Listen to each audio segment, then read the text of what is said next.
All right, hello, welcome back to the stream, everybody. Good to see you. It is Christmas week, so we're just going to chill here, make some cool stuff for Gunforged, and just hang out. So yeah, today I think what I'm going to do is finish up this Stalagmite crab, which if you were here, what day was that? Was that Saturday or was it? I think it was Saturday. Where I started building this Stalagmite crab enemy for the 3rd level of Gunforged.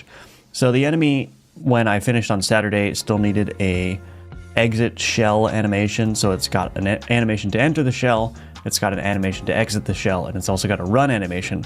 So the final things that I need to do for this are to add some more interesting movement patterns to it, so it's not just going in a beeline straight to the player. And then also I need to give it an attack, which I think I have an attack in mind that I want to do, but we're gonna play around with that and see how it works. All right, so before I get into all of that, I want to remind everyone that I've got all the ways that you can support me linked in the description below.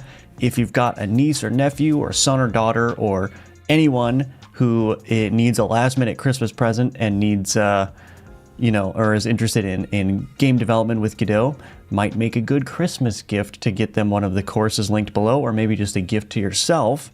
So check those out. That's the best way you can financially support me at the moment, and it's also a great way to get your Godot learning kickstarted. So I've got C# and GDScript courses available below, but also you can wishlist Gunforged and play the demo from the Steam page, which is also linked below. And everything, basically everything that's useful for helping me out is linked below. So check those out and let's get right into it. So I will show you what I have here, and I'm going to rename this. I think I'm going to rename that. Maybe I'll do that first. Well, maybe not. I don't know. It's not a void level anymore. It's like a cave level, which I still need to do some work on the tile set. It's not finished. Still a lot of work to do there, but if I go ahead and spawn the Stalagmite crab, the other thing I need is sound effects for the Stalagmite crab as well. But so there's the Stalagmite crabs. They pop into their shells. They become invulnerable, so bullets will collide with the shell as if it's terrain when they're hunkered down like that. And then when they pop back up, they start pursuing the player again. So they need an attack, and they need to have a more interesting, I would say, crab-like pattern. So I'm not entirely sure what the movement pattern is going to look like. I think it would be interesting if maybe they kind of circled around the player, sort of move tangentially with respect to the player, so that they maintain a certain distance away from the player, and then sort of just move around in a circle. I don't know, we'll see. Hello, Kiki Dev. Thank you. Yeah, I'm very happy with how the animations here came out. The problem with this game is that the later enemies that I'm creating are very much outdoing the earlier enemies that I'm creating, so I may end up actually going back and updating some of the older enemies, like the rats in the dungeon, either updating their visuals or animations or both, but because it's getting inconsistent, but in a good way, because my skills are improving a little bit. So, but yeah, thank you.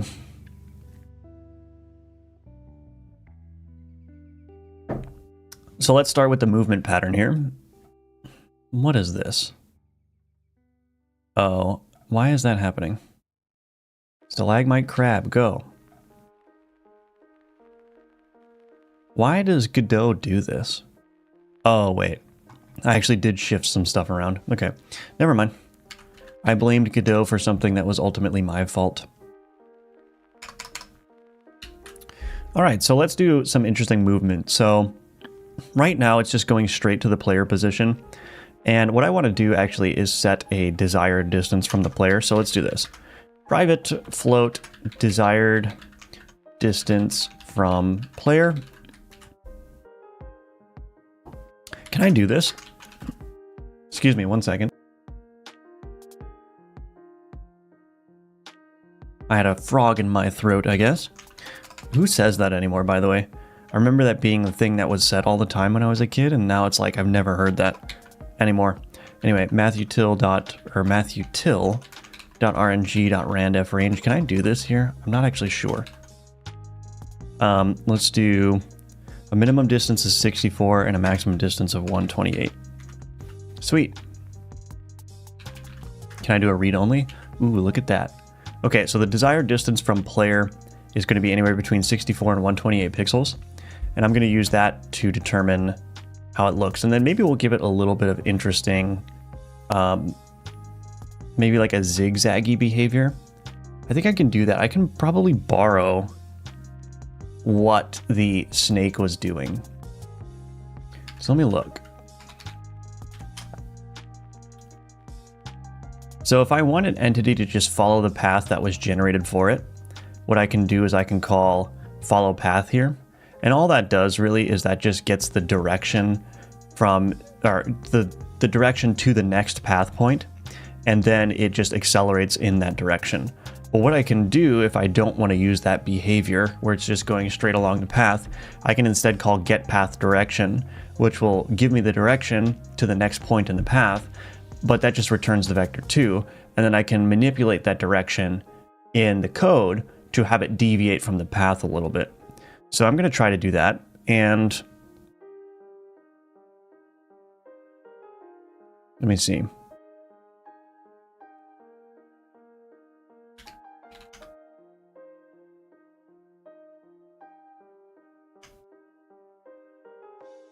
Right, okay, so I'm going to do that. And let's see, so instead of follow path, let's do var path direction. It's equal to pathfindComponent.getDirection, get path direction rather. So I wanted to zigzag, and I think the way that I did this in the skeleton snake is I just had a constantly rotating vector. Let's see.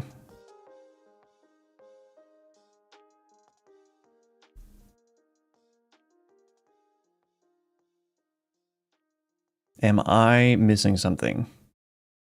State normal.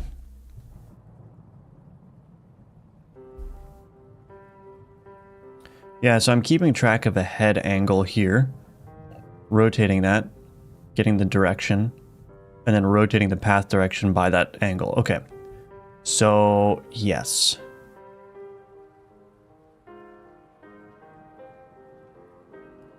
Add angle degree delta.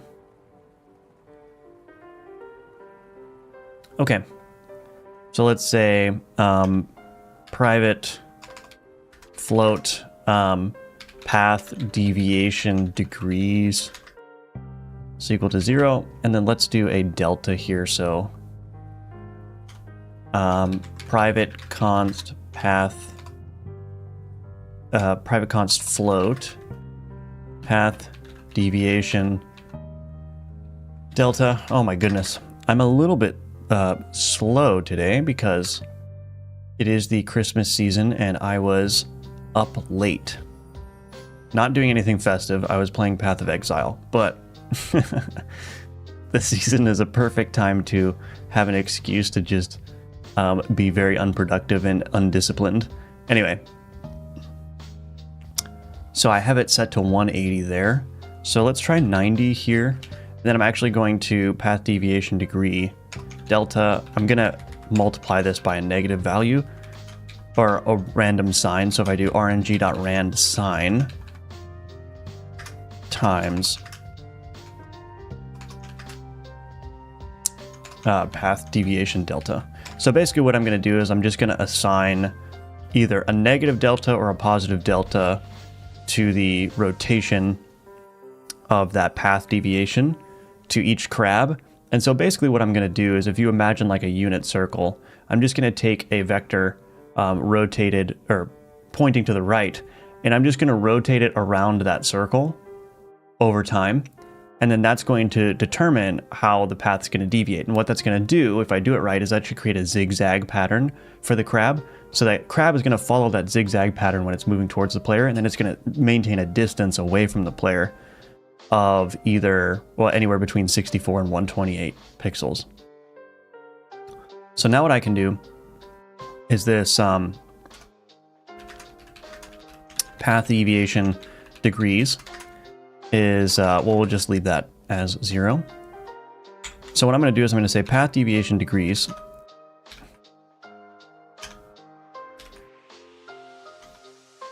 should I do this? I'll do it after, I guess. Do it in here. Path deviation degrees is equal to mathf.wrap.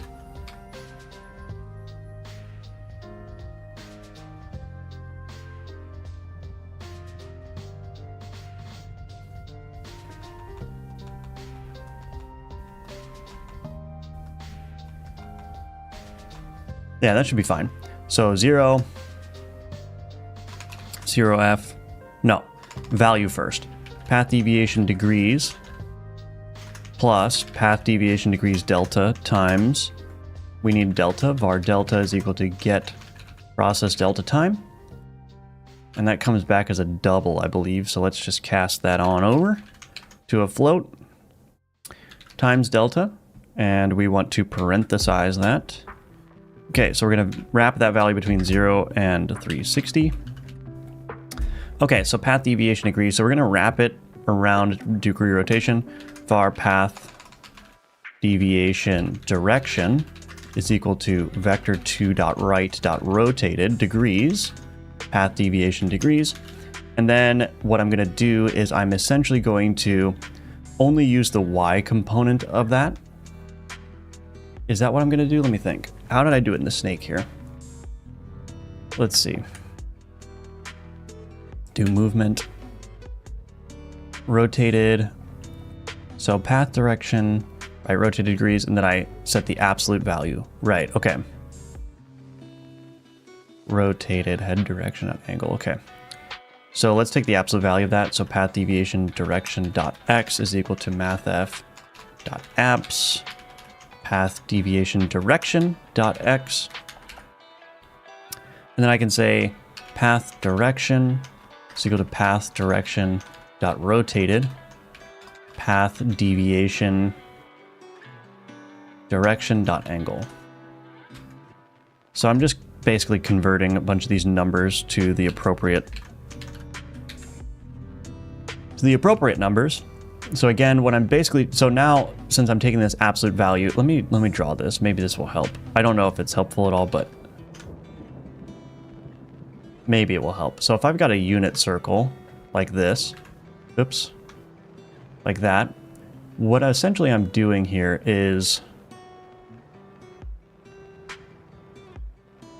I'm taking a right pointing vector here and I'm rotating it around a circle by constantly incrementing the degree amount that it should be rotating. So it's either going to rotate counterclockwise or clockwise. Let's just say it's going this way over time. So every frame it's moving a little bit clockwise, right? So you'll end up with a vector that points like this after a certain number of frames. But because I'm taking the absolute value of the x, what ends up happening here is, if I imagine that there's a dotted line like so, right? What ends up happening is that as the vector rotates down and gets to that point where it's pointing downward, as soon as it crosses that threshold, because I'm taking the absolute value of the x, it actually ends up bouncing back the other direction. So you get like an oscillating motion. So then instead, it's going to start marching this way because of that absolute value, right? And you can imagine that because the unabsolute value would be like this vector here, right? So this vector here becomes this vector here after taking the absolute value. And so that means that even though I'm rotating from 0 to 360 degrees around the circle, because I'm absolute valuing that x, I just get a vector that bounces in between the right half of the circle over and over again. And that's what creates that oscillating motion. And then I use this vector to manipulate the direction of the path. And so you'll get a crab that essentially moves in the direction along where the pathfinding wants the crab to go, but it's also going to be oscillating along that path in some kind of offset. And I'm gonna have to play with these numbers, but what I can do now is I can do velocity component dot accelerate in direction, path direction, and that will produce something. We'll see what happens. I think I also need to do this. I need to choose editable children, and I need to change this navigation agent 2D. Path desired distance, target desired distance, path max distance. So I want to allow this crab to stray from the path quite a bit so that it doesn't get regenerated. And I think that should be fine. Hello, Rootbin. Merry Christmas to you as well.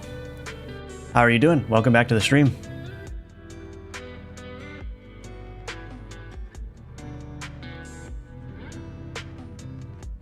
Okay, so with all that in place, let's see if I did it correctly. And we're gonna have to add the second half of the movement as well, but I don't need this anymore. Don't save. All right, let's do it.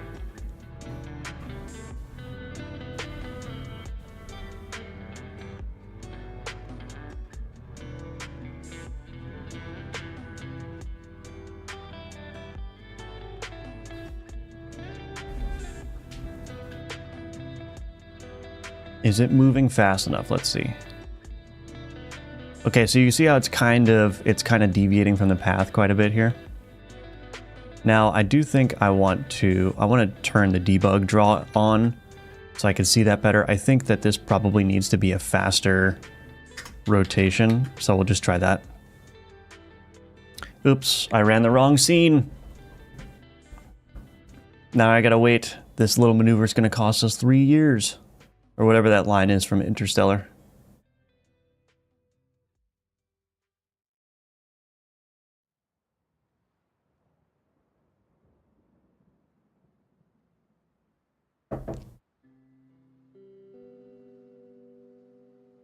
So it is regenerating the path quite a bit, which is not ideal. Or maybe that's normal. Maybe that's normal.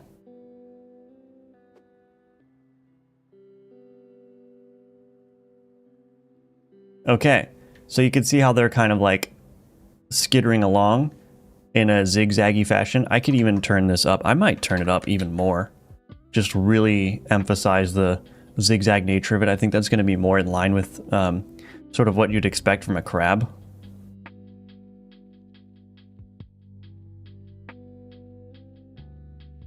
Ooh, yeah, that's looking good. I might turn it down just a little bit. But you see how they're zigzagging around quite heavily? Yeah, that's good. I am going to turn it down to, let's do 250. So I was at 200, I went to 360. So I'm going to go down to 250 and see what that works. And that's basically just saying, in that circle that I just drew, rotate 250 degrees around the circle in 1 second. And I do everything in degrees just because it's easier to reason about as a human than, you know, pi over 4 radians or whatever.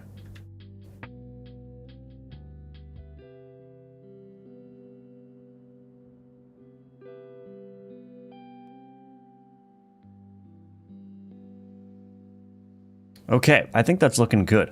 So now they just need to maintain a distance from the player. So their behavior in terms of what their target position is actually needs to change depending on how close they are to the player. And I'm actually, for the purpose of testing, I'm going to get rid of their state change into the invulnerable state. So I'm just going to lock them into the movement state so I can see how it's all behaving.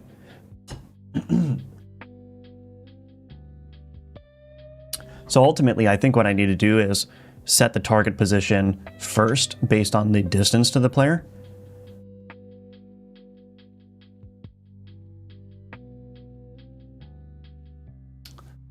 Hello, Khalil. Welcome back to the stream. Can you tell us what VS Code theme you have? Yeah, it's the Dracula theme, I think, right? Let's see. Yeah, Dracula theme official. It's available as an extension, so yeah, I like it. Very colorful. I was using the one Monakai theme before, which I also like, but I'm actually going to uninstall this. I probably don't need these extensions. Anyway, no need to get derailed with this, but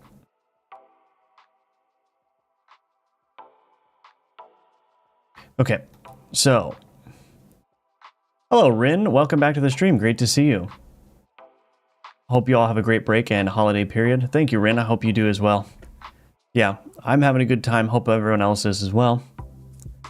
And yeah, it's a good time of year.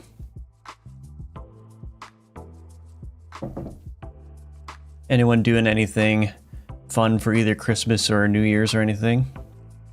Anyone got any fun things planned? I think I will be here.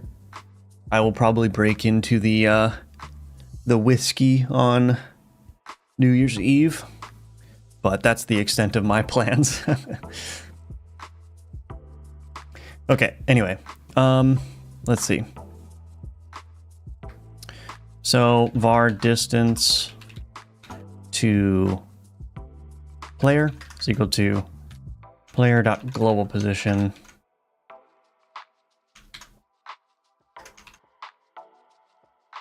global position dot distance squared to global position. Okay, and then so we've got the distance to player if distance to player is less than desired distance from player times desired distance from player. Then we need to pick a position. So what I want to do is basically, what do I want to do here? I wonder what happens if I just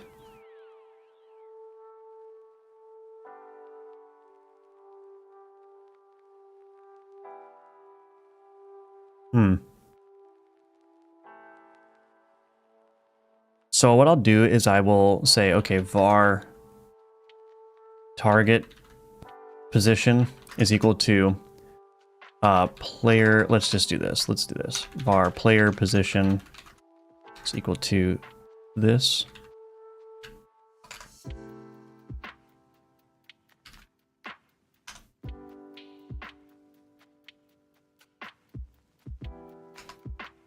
This actually needs to change, so I'm going to leave that off. Equals player position plus, let's do direction to. So player position dot direction to global position times desired distance from player. So that's going to set the target position at the radial point or the radius away from the player. And then I'll do something tangential here. So I'm going to say target position. So I need a tangent. Var tangent is equal to, I forgot what this is. Target position dot tangent orthogonal returns a perpendicular vector rotated 90 degrees counterclockwise compared to the original with the same length. Yeah, so I think I want orthogonal there. Times mathutil.rng.rand sign. And then we'll multiply the tangent by some degree. So times mathutil .rng. Let's just do anywhere between, let's do rand f range. Let's do 64 to 128 again. Might as well. And then we'll take this target position plus equals tangent. So essentially what this is doing is, let's say, our target position is equal to player position.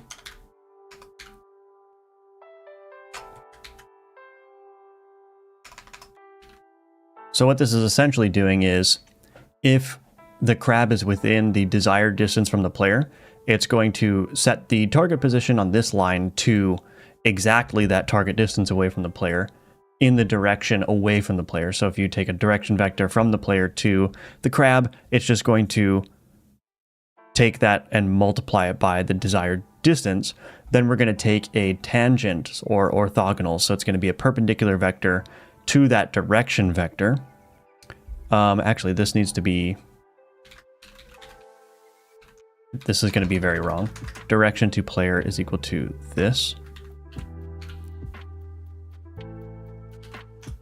And then this is going to be direction to player. Okay, so then we're going to take the perpendicular version of that direction to player. We're going to multiply it by random sign so that it will either point sort of left or right if you're thinking of an up vector. And then we'll multiply it by a random distance. So it's just going to go tangentially in a random distance between 64 and 128. And then we'll just add that to the target position. So hopefully that will all work and we can see what it looks like. I'm going to be spending it at home with my partner, take it very easy. Lovely, quiet here at the moment. Yeah, that sounds nice. Sounds good. Nice and relaxing.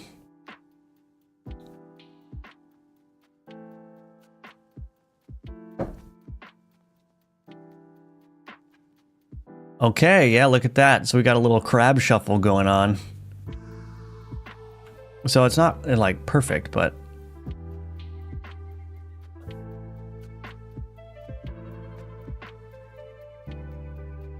that's pretty cool. All right, let's get rid of those. Let's get rid of those debug lines, and then we'll see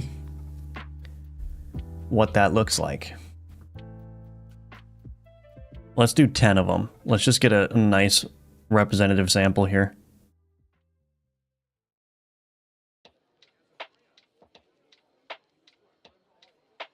Okay, so the problem with there's a lot of them is that there's a lot of uniformity, but I think that's only going to be a problem if I spawn them like that.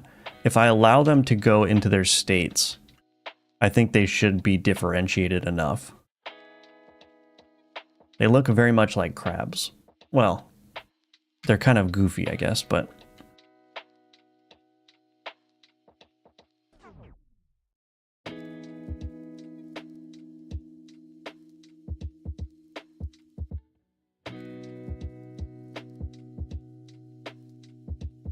Now, the one thing I want to do also is I haven't changed their velocity at all. I'm going to change their max speed, turn up their acceleration coefficient, and then let's see if that works.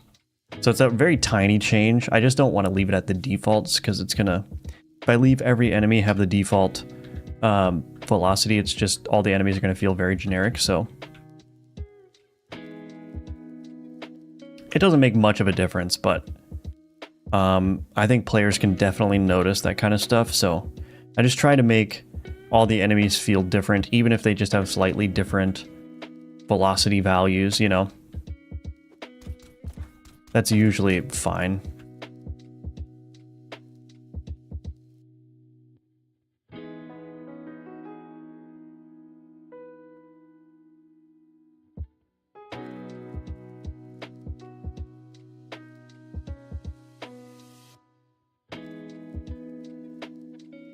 Now the question is, do I want to disable the navigation agent? Can I do that?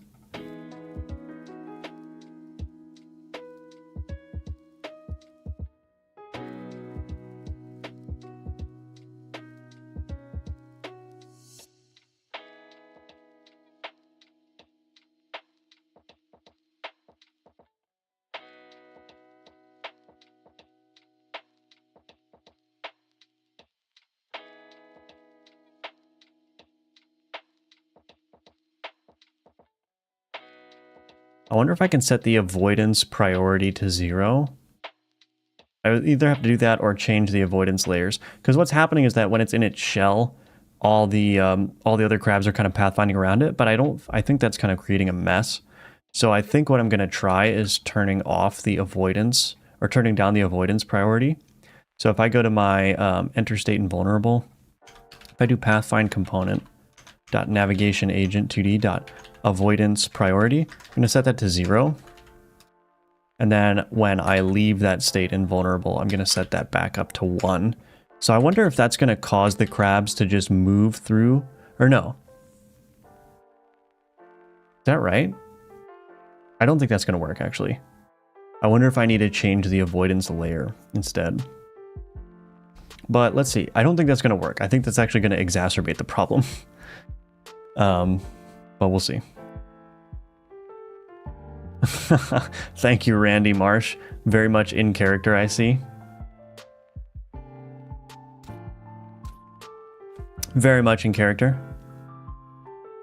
Hello, Madface. The Stalagmite crab looks cool. Thank you. Yeah, I like it. I think it's working good. All right. Let's see what happens here. So I don't think that avoidance priority is not working at all. Okay. So that's not right. I think I need to change. Maybe I just need to disable the avoidance layer.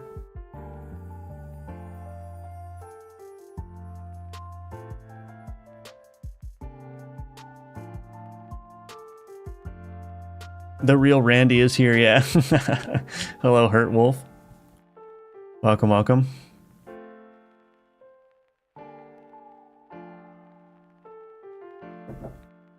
Okay, so I think I just need to turn off the avoidance layers here. So let's do this. Avoidance layers 0.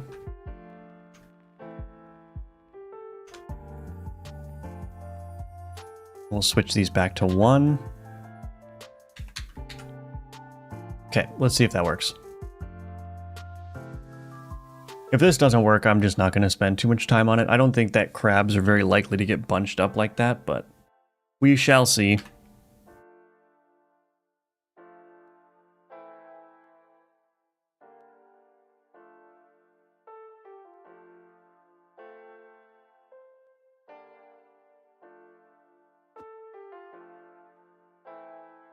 Let's spawn 10 more.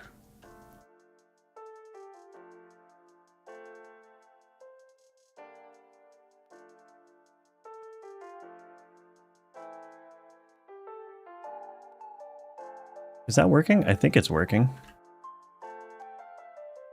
Oh yeah, it's definitely working. Okay, that's working good. All right. There's so many of them. I might decrease how often they go into their shell. It's looking a little bit too fast. So I'll do 2 and 2.5 instead. That should fix it up. Cool. Hello. Which one of the enemies you created so far is your favorite? Happy holidays, by the way. Well, happy holidays to you as well. Makolko. Sorry, that was hard for me to say apparently. I don't know. I mean, the Stalagmite crab is very fun, but I think I don't know. Probably one of the bosses. I think probably the Zombie Tycoon is my favorite so far, with the Cannon Goblin being a close second. And I also, yeah, I don't know. I think I like those two the best. Zombie Tycoon. That's my boy right there. He shoots money bags. How could you not? And $ shaped bullets. How could you not like that? The animation is very smooth. Love it. Thank you. Yeah. It's a lot of crabs. Yes, it is. Did you draw the crab yourself? Looks all right. Yeah. I did all the art myself. So far. And, well, not so far. I mean, it's not, that implies that I'm going to change the fact that I'm drawing all the art. No. I'm doing all the art for the game. So there you go.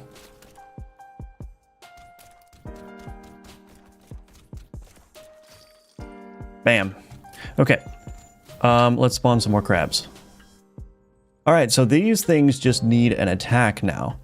I thought it would be really fun for them to just shoot out bullets when they come out of their shell. So it's like a nice surprise where it's like, okay, you're ignoring them for a while and then bam, like bullets come out, you know? And I want to do like I think a 3-shot or maybe a 2-shot would be interesting. Make them do like a V-shaped bullet shot. Let me commit what I have first, but I think this is looking great. So I'm happy with how this is going. Stalagmite crab. 1 second. Void arena. Enemy health scaling curve. Enemy count curve.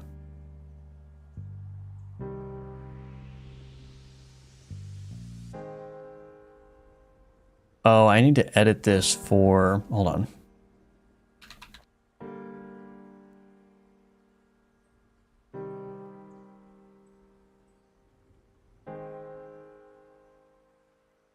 I'm gonna do some things here. Paste that there. Oh, is that the default? Oh, it is the default. Okay. Time curve. Why is the time curve different? The time curve looks exactly the same. 15 to 45. Void level. Time curve 15 to 45. So I can just reset that. I'm going to make sure that that's the same. Those curves ought to be the same across all levels, basically. Let's go to the graveyard arena here. Okay, those are good. Yeah. I don't know why that was unique, but anyway. Okay. Let's commit what I have. Because you pour? Well, no, because I want to do all the art for my games. I did purchase art for some of my previous games, but I just don't want to do that anymore. Because it's a hassle to work with an artist and it's slower, and it does end up costing a lot of money.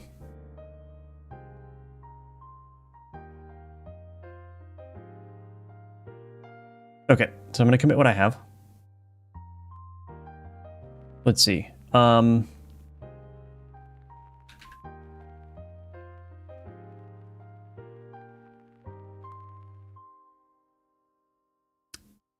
Stalagmite crab movement.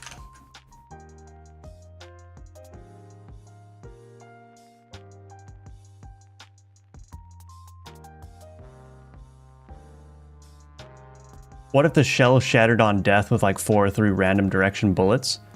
Yeah, that could work.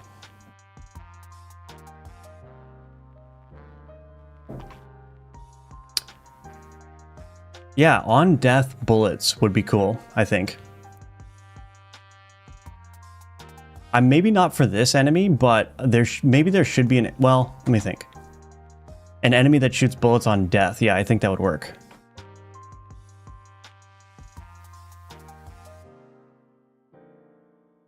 Okay. So, let's go ahead and do this. All right, so let's do some bullets. So I said V shape. So I need, first of all, I need Stalagmite crab.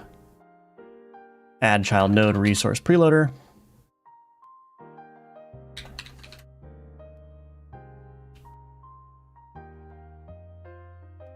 Okay.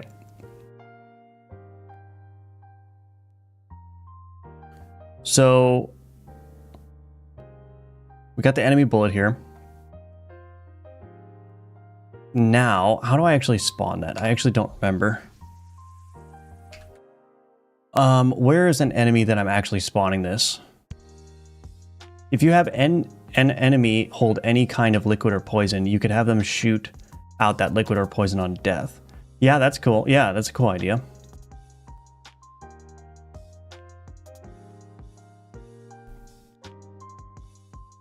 Yeah, I'm just trying to think. There's a lot of good ideas here. Could I have an enemy in the cave level that would be thematically accurate or thematically coherent with holding some kind of liquid? I think I could. I have to think about that. I'm trying to come up with like more unique enemy ideas, because the thing about the cave level, so the dungeon level is the easiest level, and the reason is because it's the first level. the enemies have the lowest amount of health on average, and also they have the easiest attack patterns, generally speaking. And then the graveyard is a little bit tougher in the sense of the attack patterns are a little bit more complicated, and the enemies have a little bit more health. And then the cave, this third level, is just a natural progression of that same idea. So the enemies have even more health, and they have even tougher attack patterns, in addition to the arena being harder to navigate because it's oddly shaped, right? So here, you know, you've got these patches, and it's not so easy to just move in a circle because you've got these patches here of I don't know, holes in the floor, and then the walls are not a uniform shape, so you can't just like ride the walls there. But then the enemies are also going to have interesting attack patterns.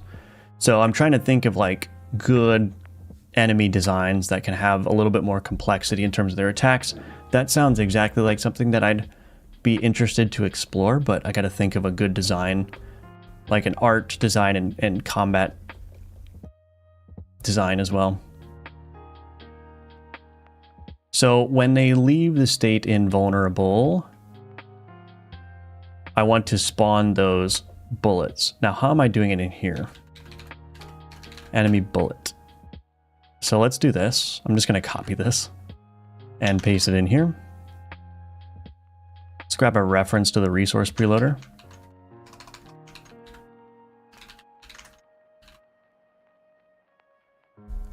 Stopping by to say hi and to wish you well. Thank you, Damien.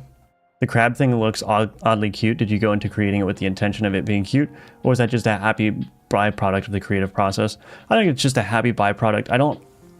I'm not a skilled enough artist to go into it with a whole lot of intentionality. I generally just try to get the shapes down and the general sort of, yeah, just the general shape of it down. And then however it turns out from there is however it turns out. I just kind of play with it until it looks good.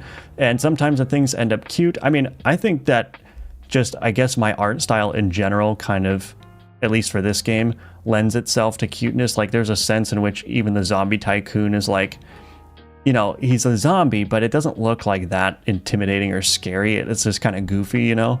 And the cannon goblin too, like it's not exactly cute, but he's got like little goggles, you know? So I think there's just something about the way that I'm approaching the art style in this game specifically that just kind of ends up creating like not very intimidating enemies, you know what I mean? And I think the crab just turned out extra cute, I guess you could say. Hello, Rohan. I don't know how to say the name, but welcome. I like your profile picture, cheeseburger.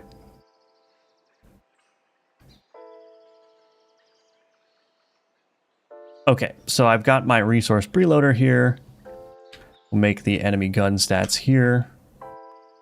Cool. I need to iterate over this a couple times. So for var I equals 0, I is less than 2.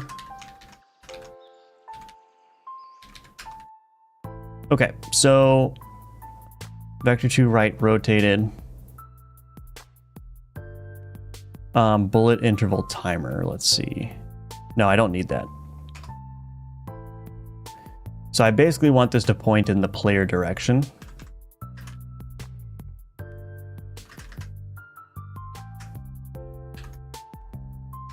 This dot get player dot global position dot direction 2 global position, and we need to rotate that. So what kind of spread do I want? Maybe like a 20-degree spread. So what I'm going to do is I'm going to take that player direction. So this is going to be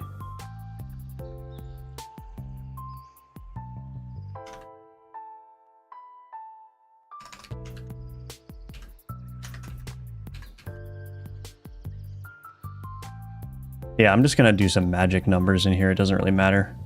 So let's do player direction dot rotated degrees, start angle degrees. Let's just do, actually, let's do this. -10 plus I times 20. So on the second iteration, it's going to add 20 degrees. So it's going to have -10 degrees and +10 degrees rotation. And then that's going to create a V, hopefully. And that's going to shoot right at the player. Hopefully. We'll see. Okay. Bullet global position is equal to global position. Do I want the bullet to come out of that? I think probably what I want is the bullet to come out of the center of the crab instead. Yeah, probably out of the center of the crab. Do I want to use the hurt box position? I'll just use the hurt box position, might as well.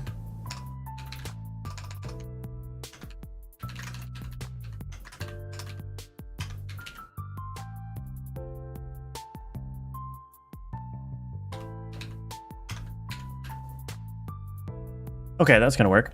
What about some type of attack that would make stalactites fall from the ceiling or stalagmites pop from the ground instead of bullets? Yeah, so that's definitely something that I'm considering. That could be kind of like an area attack. It would be kind of interesting to have like some kind of brute cave monster that will like slam down and like cause stalactites to fall from the ceiling. I think that would be really cool. But yeah, those are all good ideas. All right, let's see what works. What works? Does the crab shoot its shell? It looks like something that would be shot at you. No, I mean, that's a good question, but I have to maintain the sort of visual language that I've used so far with the game for what enemy attacks are dangerous. So I can't shoot anything that's like... Basically, any bullet that can damage the player has to be a bright red. So you'll see what I mean here when they pop up. Oh, that did not work. But you see those bullets that are coming out. So that's what it has to look like. Why is that happening so late? Leave state invulnerable. Oh, I think I need to put that chunk. Let's create a separate method for this. Private void shoot bullets. I'll just call it shoot, I guess. Put this in here. Shoot. Okay. Get player direction to right. I did this wrong. This needs to be reversed.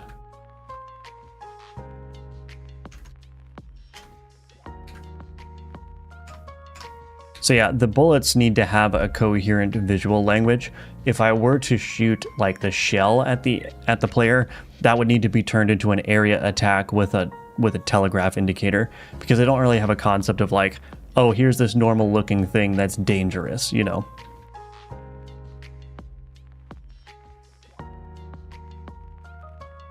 Ooh, that's cool. I like that.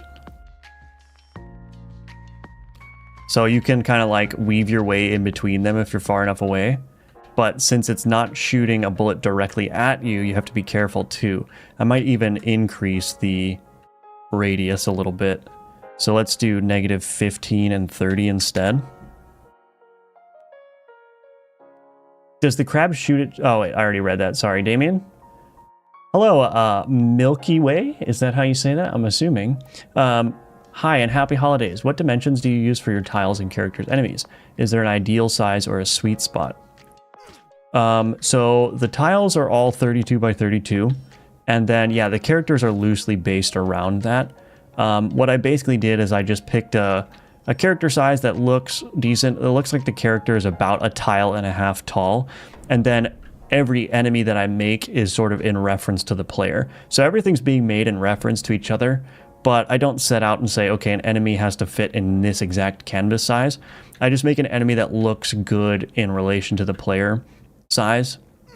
And that's generally how I approach it. But yeah, I started with a tile size of 32 by 32. And then sort of, I guess you could say everything is loosely based on that. Hello, Vishal. Welcome back. Good to see you.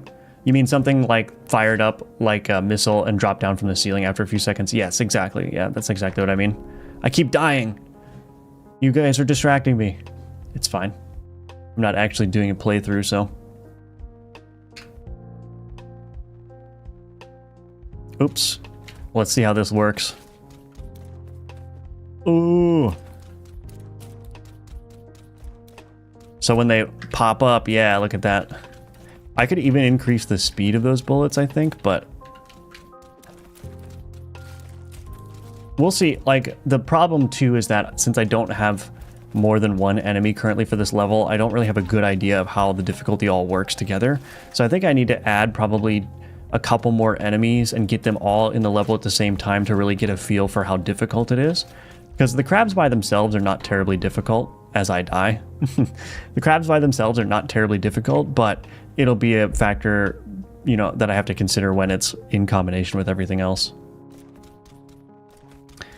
And I think I will allow the damage over time effects to happen while they're still in their shells. Yeah, see, that's actually pretty difficult when they all pop up relatively close together.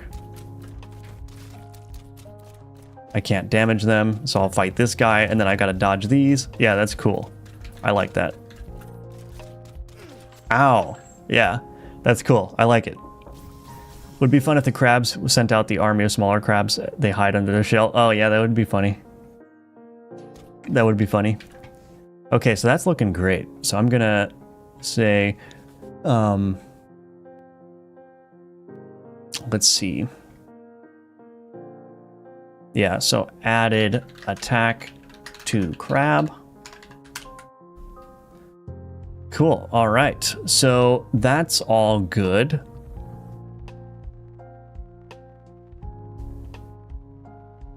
Let's see. I think the crab is done. Well, not necessarily. I need to add sound effects to the crab. Do I have a shoot sound effect? Hold on.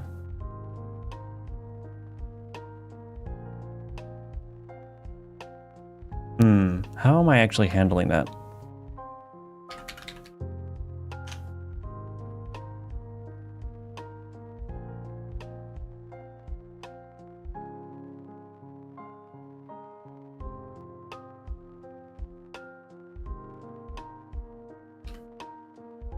Oh, maybe I don't have it. Okay, so I'm going to need to add sound effects to that. So here's my Kanban board.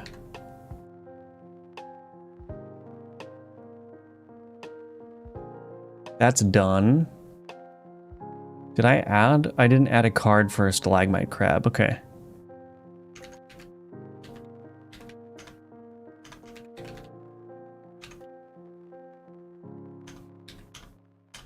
I have a whole list of things that need sound effects here.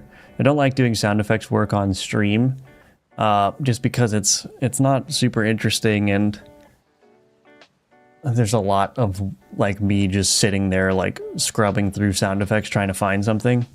So I like to do that just sort of, and I also don't like doing it. I absolutely hate doing sound effects. It's so tedious. So that's kind of why my backlog of sound effects is building up. But one of these mornings, I'm gonna take a chunk of time and just get all these, because all these things that are in progress here, the only things they need really are sound effects. So I just got to do it. But I need sound effects for shooting and shell pop, maybe. So we'll figure that out. But I think the crab, for all intents and purposes, is done. So that's good. I'm working on my first game with Unity, a pixel art top-down soccer game, and I'm having some problems programming my UI system. So I bought your C# course. I'm currently working through it. Well, good. I hope it helps. Obviously, like, it's not a Unity course, but maybe you can pull some things over, or maybe you'll just like Godot that much, and you'll enjoy it. Your course is versatile, especially if you've never worked with Godot before. It's a good introduction. Can only recommend it. Thank you, Madface. I very much appreciate that, and I'm happy to hear that you are enjoying the course and getting a lot of value out of it. So you heard it here, folks. Buy the course. No, but thank you. Very much appreciate that. Okay, so we're going to do some more content now. And I don't know exactly what. We can do this increased damage for every wave that the player is not hit. I think that would work well. So we're going to do that one for that passive. Let me see if I've got any other passives that are interesting here. When you take damage, a health goblin spawns. When killed, the health goblin drops a health globe. That's an interesting one. Might be a little bit too OP, but chance when applying oil to... Oh, you know what I want to do? I want to do a meta upgrade that increases pickup radius. So maybe we'll do that as well. That's something that I've really wanted to make.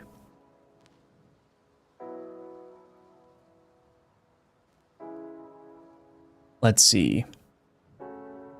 There's also some things that I need to do with respect to the loot tables. I want to kind of make a dynamic loot table for the certain drops. So, like the health globe basically just has a flat chance to drop when you kill an enemy. The problem is that it becomes way more common of a drop when you've got a lot of enemies on screen that you're killing. Like when you're killing like 100 enemies a wave, it becomes it's a lot more common for a health globe to drop as compared to the earlier waves when there's not that many enemies that you kill during a wave. So one thing that I wanted to do with the loot tables is kind of change how the loot function works and make it more so have an increasing chance to drop for every enemy you kill, rather than having a flat chance per enemy. So that means that what it will work out to be is that on average, you'll get a health drop every 100 kills or whatever. But since it's still going to be a percentage base that's just growing, you could feasibly get, a health globe after you kill 10 enemies, and then a health globe after you kill 5 more enemies after that. But the idea is to make the chance really small and then grow such that it becomes increasingly common. I think that's going to be a good way to balance out how common those things are and to make it so that it's more consistent. Like the drop rate feels more consistent rather than, you get 3 in a row and then you go a long time without getting any. So anyway, that's just me thinking. I don't know if that's something that I want to do today, but I think I'm going to add it to the backlog. Bias loot table for health globe drops to increase chance after each enemy kill. So basically what I would do is I would say, okay, here's the ideal chance for a health globe to drop, and it will ramp up to that ideal chance for every enemy that you kill that does not drop a health globe. And then as soon as the health globe drops, you reset the chance back down to the lowest number, and then you start building it back up again.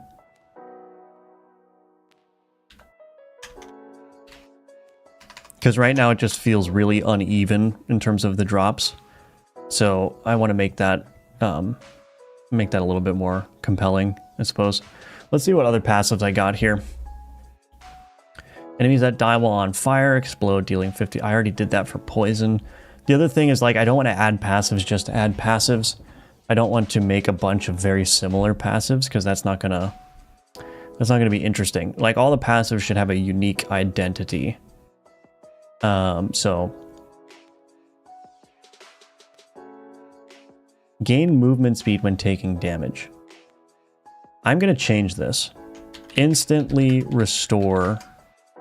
No, is that gonna work?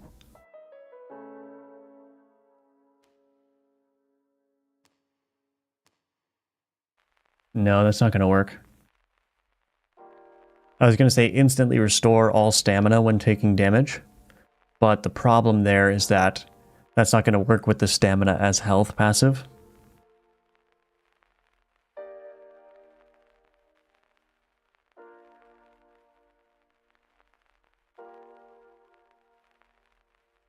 So, interesting. Gain movement speed when taking damage. Well, I guess that's interesting enough.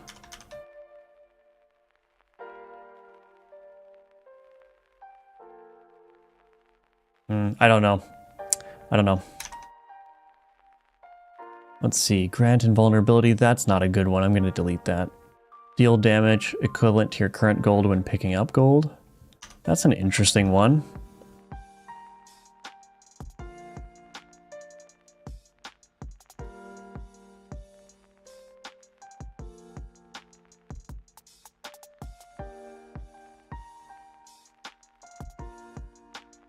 That is an interesting one. Maybe we'll do that one. Spawn poison cloud when dashing, frozen area. I don't have any sort of freeze status or anything. Grants a small burst of movement every time you kill an enemy. That's useless because you're just always killing enemies, so I'll get rid of that one. Let's see.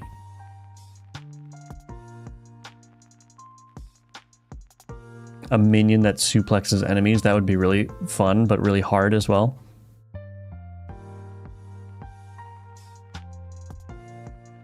Chance not to take damage when taking damage. I think that's not good either, because I already have like a secret service that intercepts damage for you. So let's do this.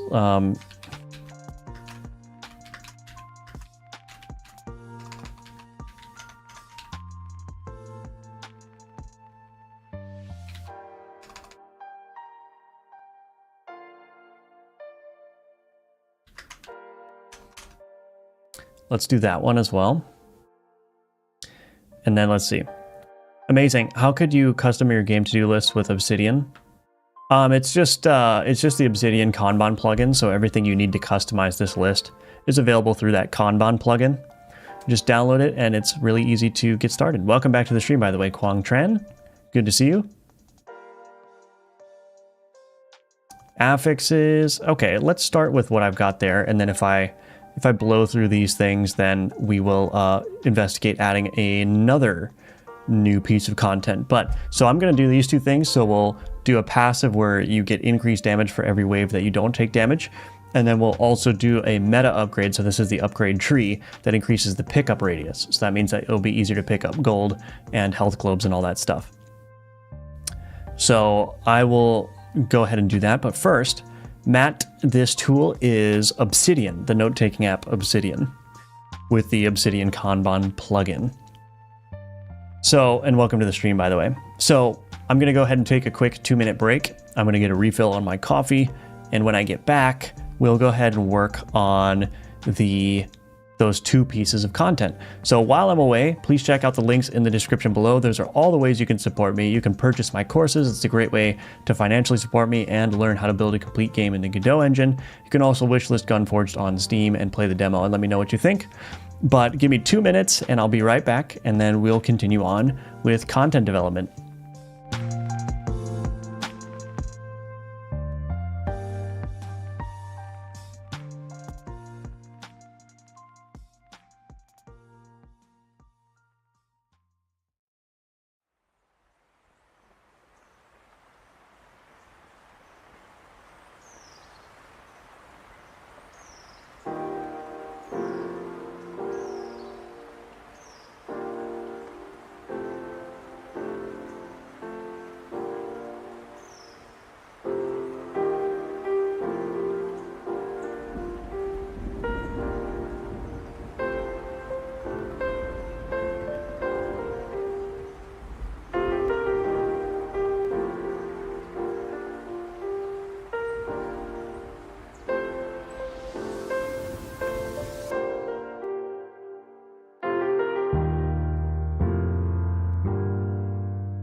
Alrighty, let's get right back to it. Let's start with increased damage for every wave that the player is not hit. Alright, so this is going to be a passive, so there's a couple of things that we need to do for this. Resources, passive, create new. Resource, player passive, resource. We're going to call this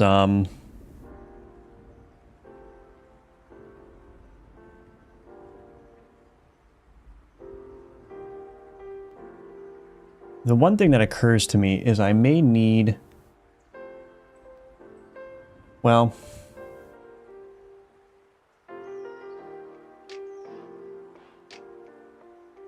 I don't know. Yeah, we'll cross that bridge when we get there. I may need some way of showing the player what their current bonus is on the passive screen. But maybe that's something we could add in this stream as well. I think that would be relatively simple to do, but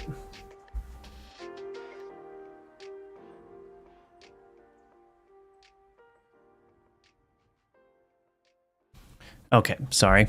Cat needed assistance. All right, what do I want to call this? Oh, I need something that's not gonna be a very long name.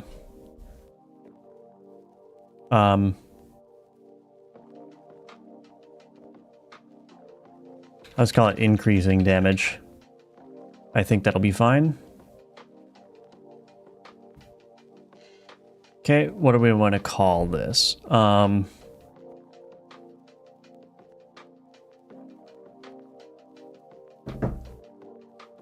Let's call it dodgeball. I don't know. Just a silly little name. Max stacks. Let's do 2.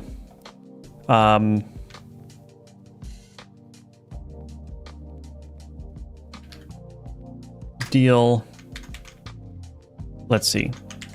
25 times 0% increased damage for every wave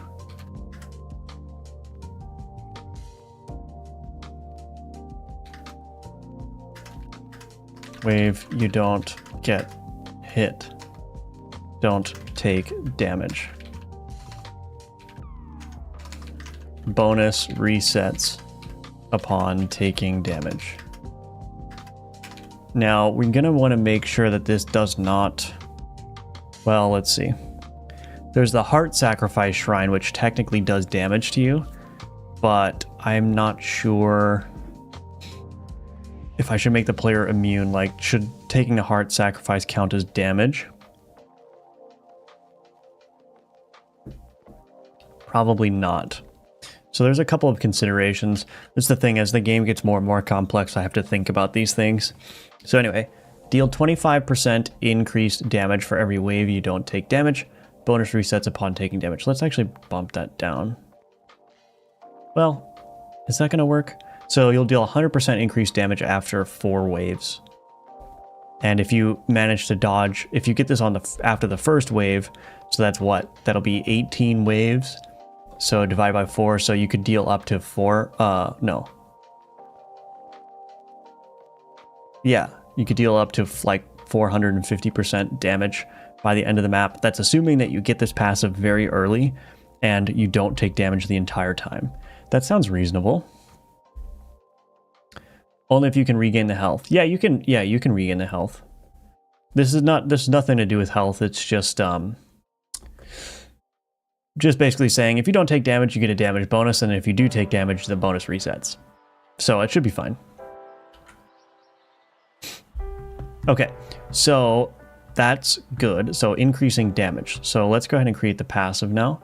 Scene, a new scene, other node, increasing damage, passive,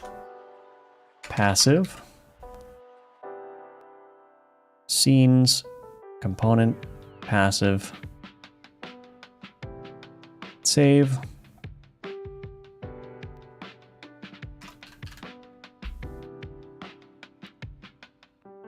Okay, game.component.passive, or no. Is that right? Yeah. Just need to extend player passive.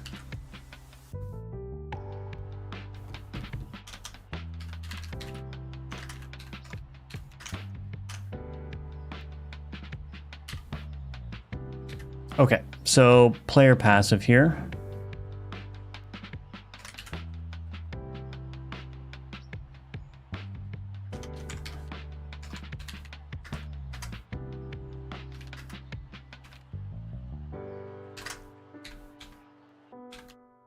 Did I do 0.25? Is that what it was?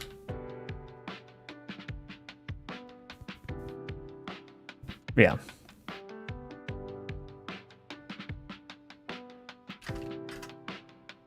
Private float current bonus damage bonus is equal to, well, we don't need to set it equal to 0. Okay, so let's do this.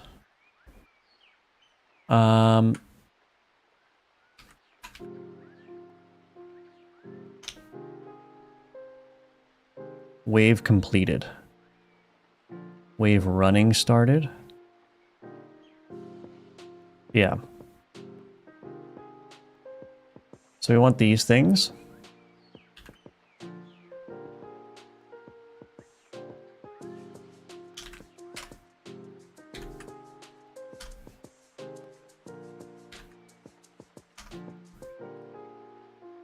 So we're going to connect to that wave manager. Connect, and then we'll do wave started. Then we need to do this.getPlayer.healthManager.connect player health manager dot health changed signal name.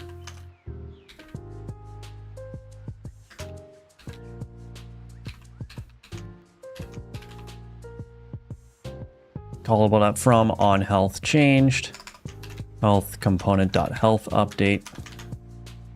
Okay, so we got to fill out all of these methods then. So private void on wave completed, private void on wave running started, and then we need private void on health changed, health component health update.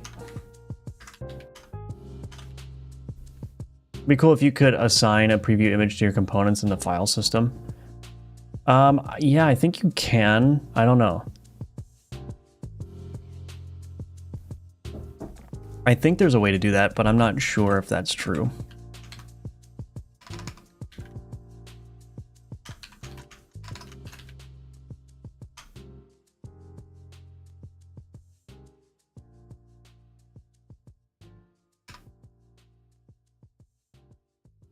So this is also going to... This passive is not going to work with the stamina as health passive because you're technically taking damage every time you dash if you're using your stamina as health, which is fine. I'm not opposed to passives conflicting with each other. So I think that'll be okay.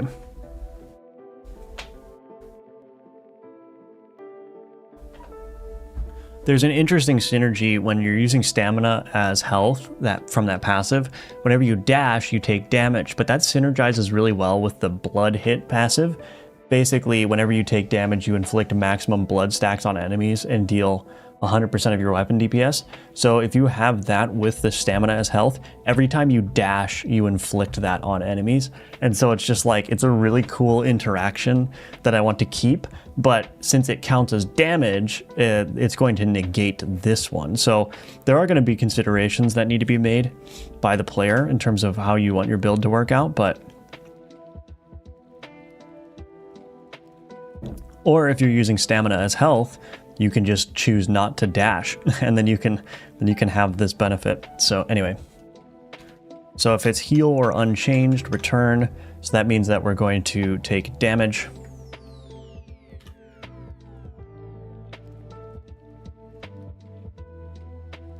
Actually, I probably want this to be damage received.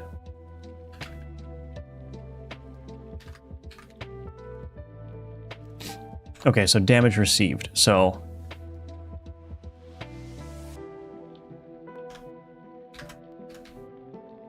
private bool is between waves. On wave completed equals is between waves equals true. Is between waves equals false.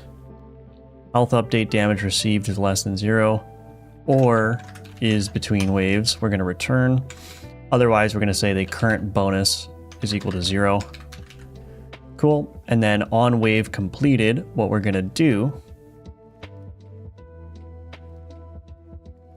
is, let's say, private bool has taken damage this wave.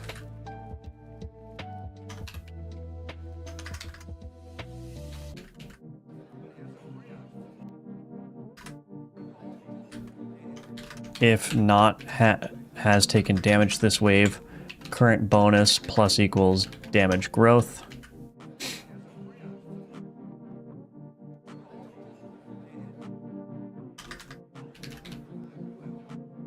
Okay, so it's very simple. If we're in between waves, then we're going to ignore any health changes so that it doesn't change the bonus. Otherwise, if we're not in between waves, we're going to set the current damage bonus to 0 and turn on has taken damage this wave. And then when the wave gets complete, we're going to say we're in between waves. If we haven't taken damage this wave, then we're going to up the current damage bonus, and then we're going to reset both of those to false when the wave starts. So now what I need to do is I need to do game events.instance.connect game events.signalName.player prefire game event callable.from player prefire event on player prefire private void on player prefire event, and I'm just gonna verify where this is happening. So yeah, I think I can just change the gun stats immediately. Let's see.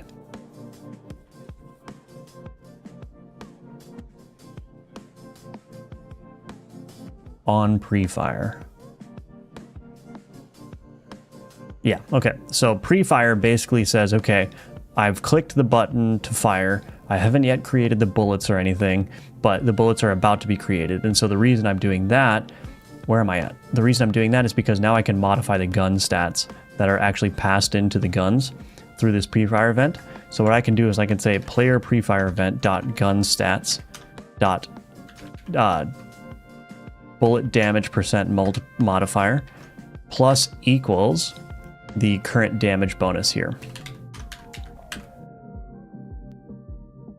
So that's just going to straight up add that percentage multiplier to that bullet damage percent multiplier, and then the rest of the system takes it from there. So that's basically the entirety of this passive. So what I'm going to do is I'm going to go to the dungeon here, the dungeon arena, turn on debug mode, and we're going to go into it, and we're just going to verify. Now the interesting thing that I want to explore is I want to explore if I can add a current damage bonus line to the passive so that the player can see what their current damage bonus is, because otherwise they wouldn't be able to.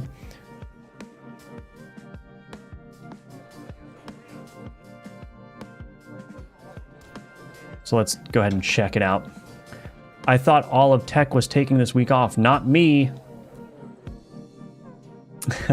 Do you really want to break something and have to do a revert and test on Christmas? Yeah.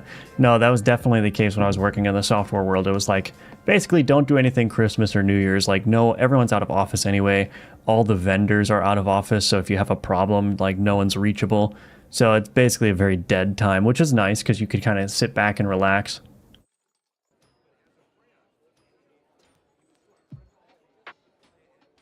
Unity always reloads and takes some time before every change, which is quite annoying. Can that be skipped, or would a better PC be the fix? I don't know.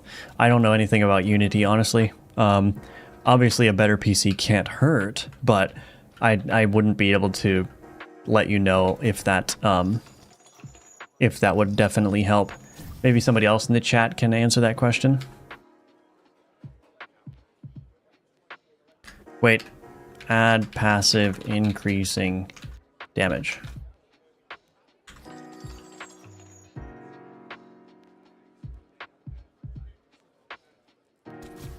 Okay, so that was 4. So I just did 4 damage there.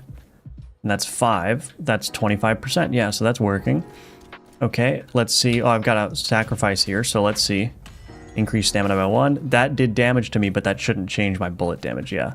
Okay, so now let's go ahead and I'm just going to, yeah. Just gonna skip through this. I'm gonna intentionally take damage here, and then we'll see if my damage goes back down to 4 instead of 5. Okay, boom, there's 4 damage, and this should also be 4. Yep. All right, it appears to be working great. So that's good. So add. Now let's see if I can do a little bit of a line for the current bonus. I actually don't know how I'm going to do that, but let's see.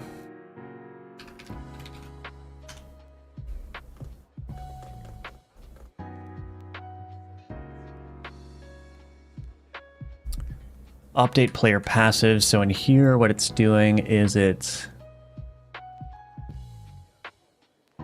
Get current passive resources.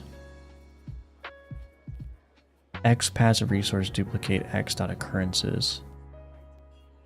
X dot passive resource dot duplicate. So this is returning a tuple of passive resource and int. Okay. And what is that doing? Passive ingot set passive resource. Get description, get description. Parse result, description, current occurrences. Get text, okay.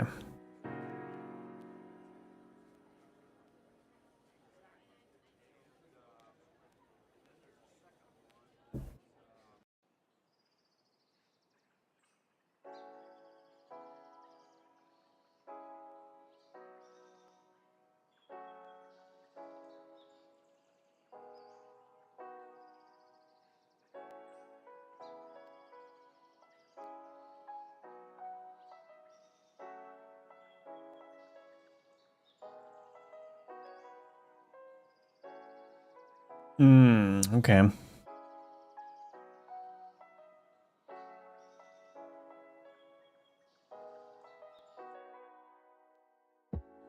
So I would need to add another line. Let's see.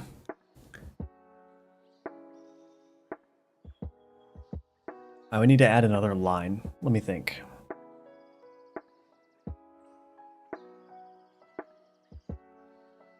Get current passive resources. Passive resource X dot occurrences.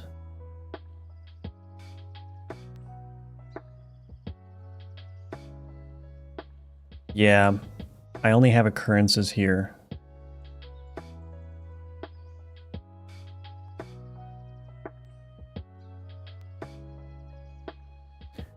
Oh boy. Let me think.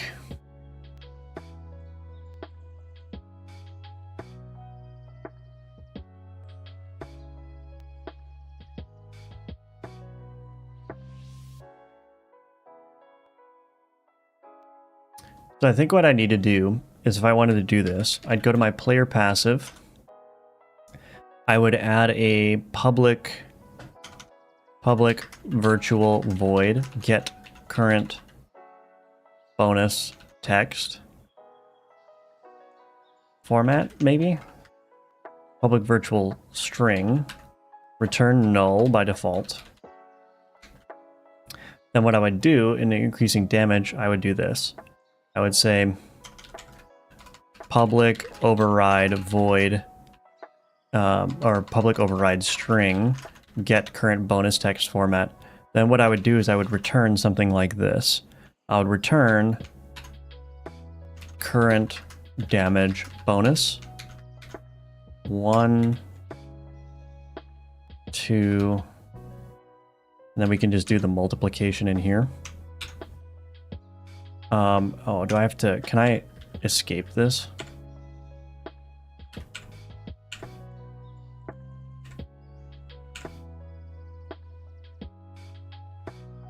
Unrecognized escape sequence.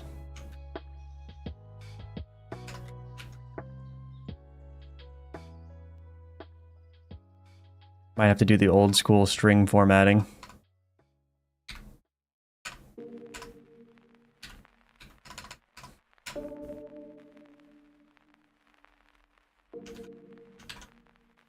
Is that going to work though? Let's see.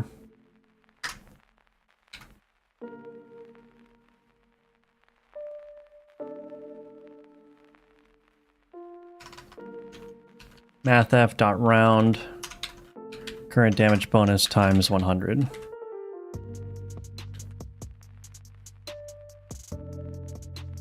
Invalid placeholder. I mean, that's fine. I don't know if that's going to work.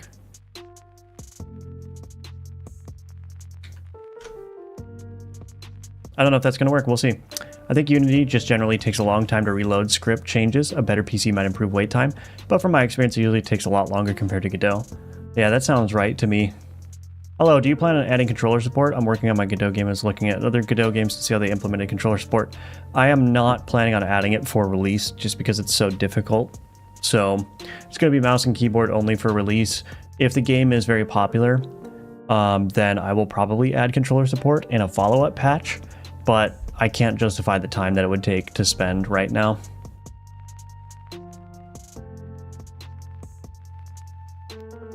Thank you for that suggestion, Coach McGurk. Hello, Brian F. Welcome back to the stream. Good to see you again.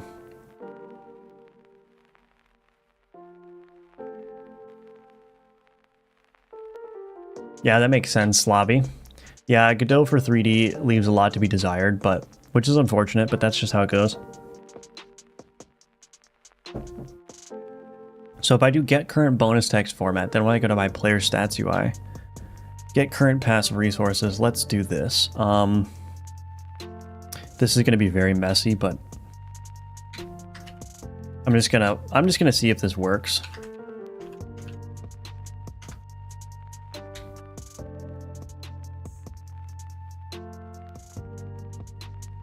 Okay. I might rework this depending on how this goes, but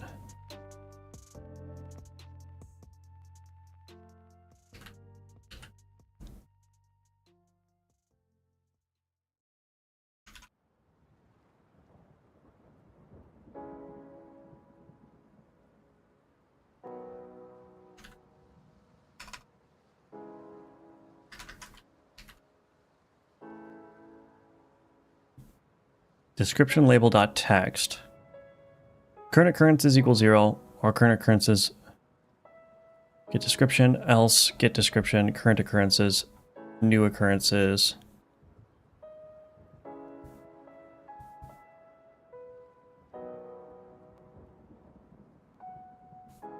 This is, like I said, this is a mess, but let's just do this.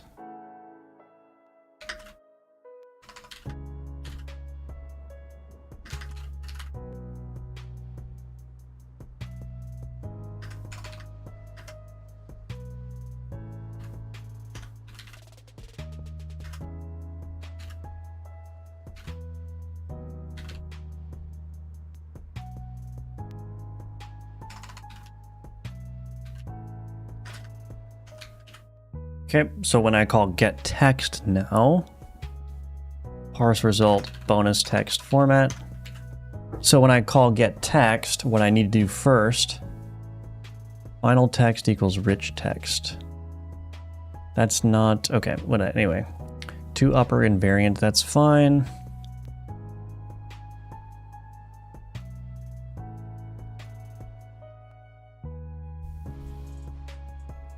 Oh, it's actually, okay. So I actually need to do this. Let's see. This description is so bad.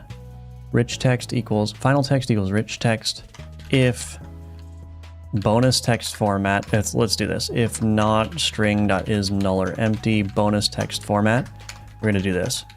Final text is equal to final text line break bonus text format. And then we'll go ahead and see. So basically what I'm doing is so I have my own little, like, it's not really a language, it's just kind of like a markup for the string.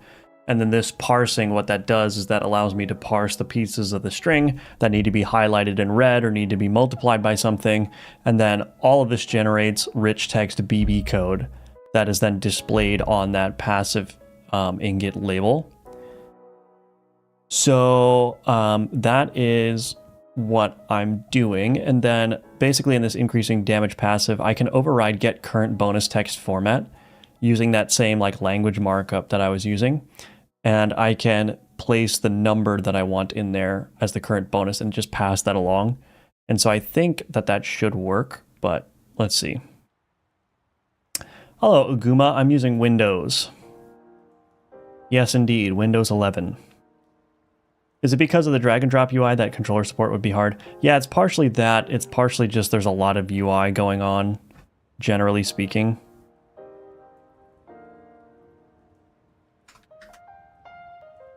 That's difficult to deal with on controller.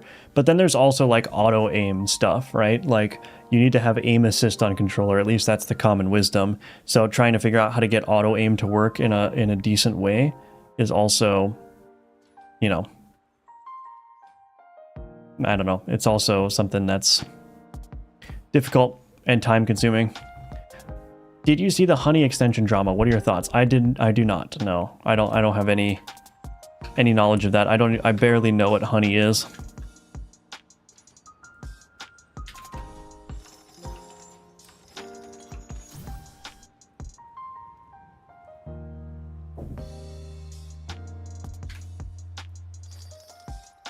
Okay, so that broke. Probably because the format doesn't work.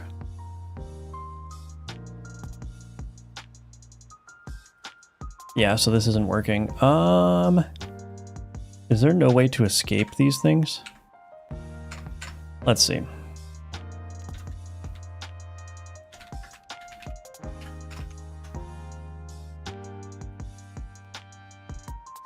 See what Stack Overflow has to say.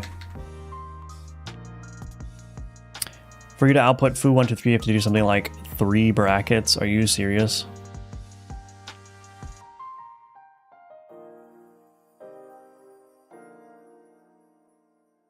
To output a curly braces, you use double double. Okay, so maybe let's try it. See if that works. Hello, cat. The cat wants to say hi.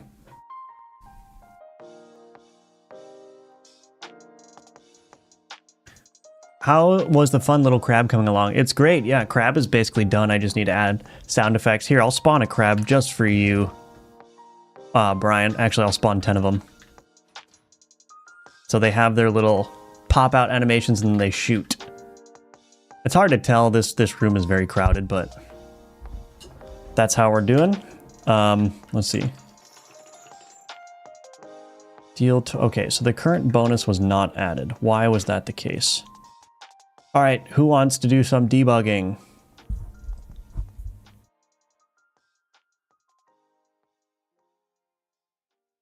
Use primary constructor? Let's do it. Primary constructor, nice. Okay.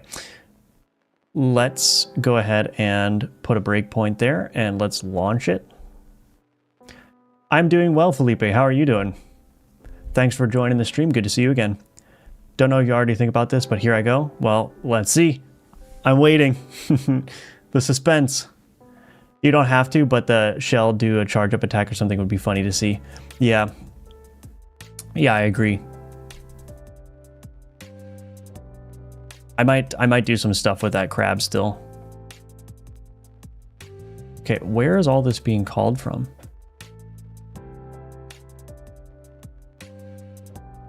Populate environment registry. Okay, we're just gonna remove that for now. And then put that back. Okay. So as my bonus text, it's null. Okay, well that explains something. Okay, so why is that null? X. Player passive, get current bonus text format. Is this null here? Get current passive resources. Player stats UI here. Let's put a breakpoint there. Restart.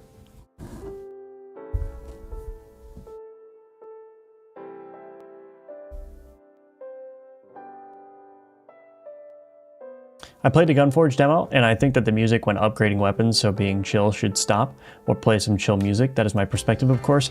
Outside of that, the game is great. That's a good suggestion. That's a good suggestion. I might do that, depending on...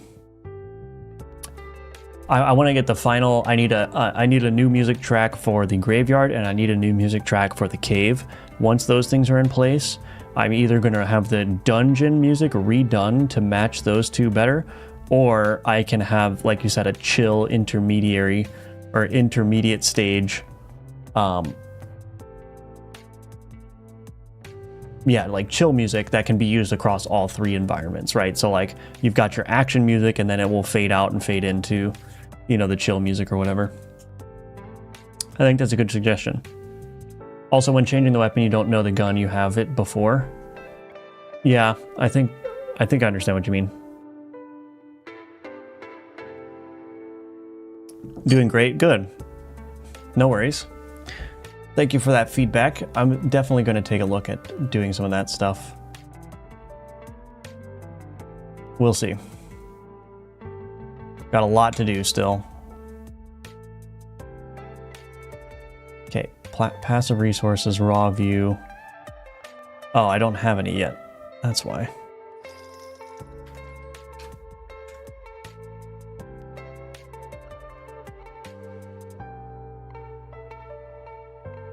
So there's my current damage bonus, so let's try to figure this out. Oh, well, it's because I never added it here.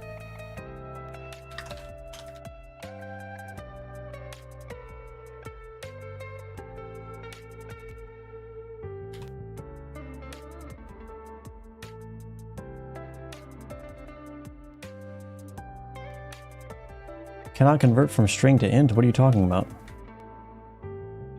Oh, that's new occurrences. Oh.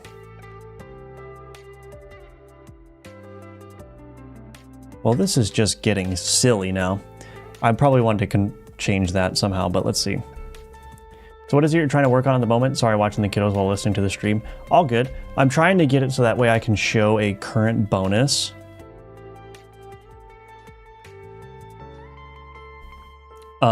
So that way, like, so this passive that I'm working on here, add passive increasing damage.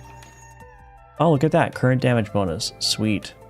So basically it says deal 25% increased damage for every wave you don't take damage, bonus resets upon taking damage. Problem is, I don't know how much my current damage bonus is if that's all I have. So I'm trying to add the ability for me to add an extra line, you know, here where I can show that information. And that seems to be working.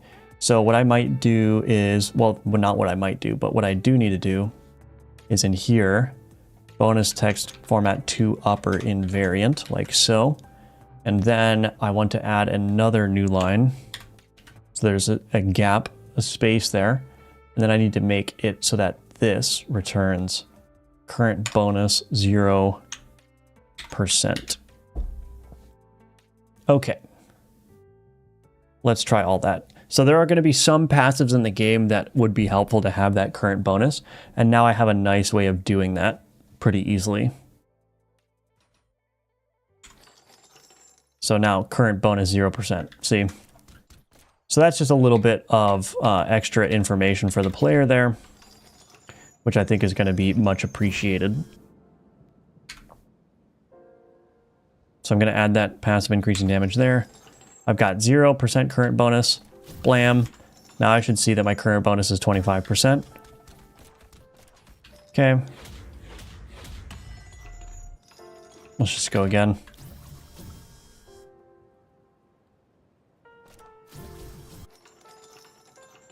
Current bonus 50%. So yeah, that works great.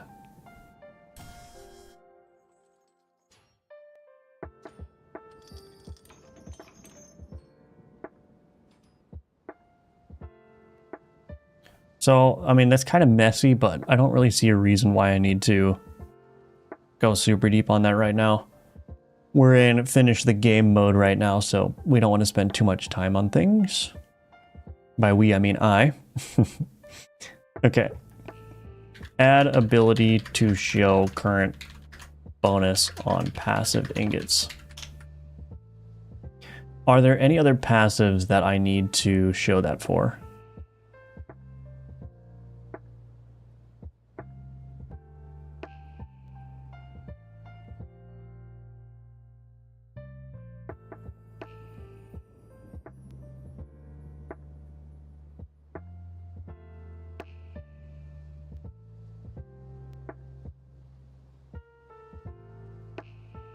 I need to have a way of doing like plural here.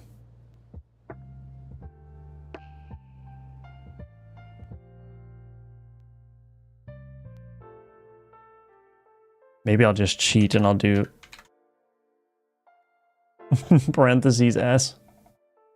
Okay. That'll work.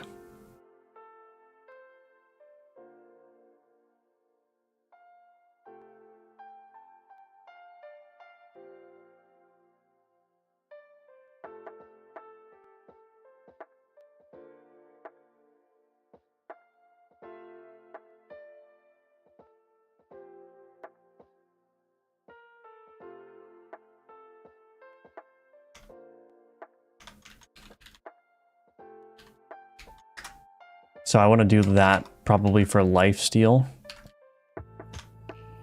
So if I do public override string get current bonus text format, turn string.format, current kills 0, or no, 1, 0, 2. Can I do that with this? Does that work like that?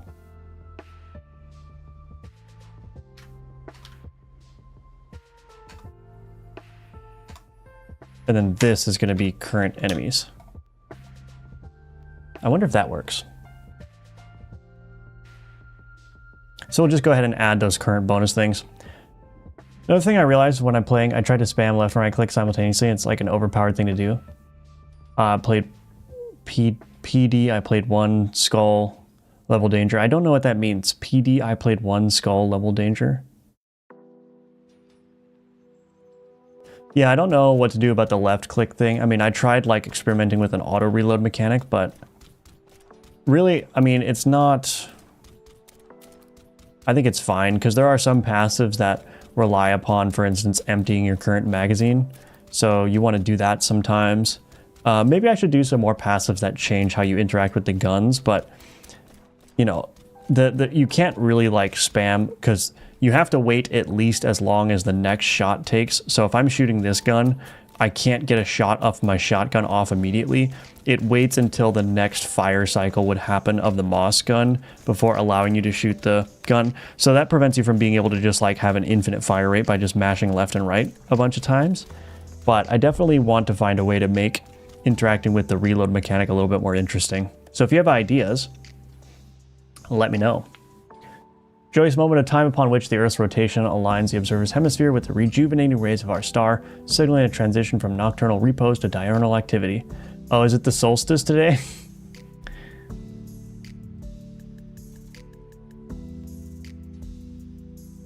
Welcome, Brekek, by the way. Level 1 difficulty. Oh. Yeah. Do some possibly complicated logic or just a simple parentheses S. Yeah, I mean, that's the mode I'm in. Oh, good morning. Yes, good morning, Brekek. That's what it is. Okay, so add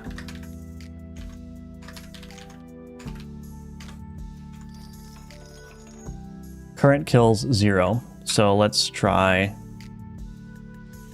I need a worm gun. Worm left. Spawn rat. Current kills 1, look at that. Okay, so that's a good one. So that's good to know though, because now I can do this. Instead of doing this ugliness, I can do...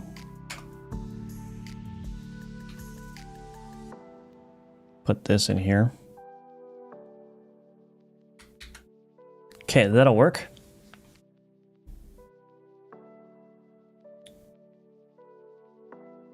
Okay, loot goblin, max health, max stamina. Yes, this one needs a current bonus as well. Missing health damage passive.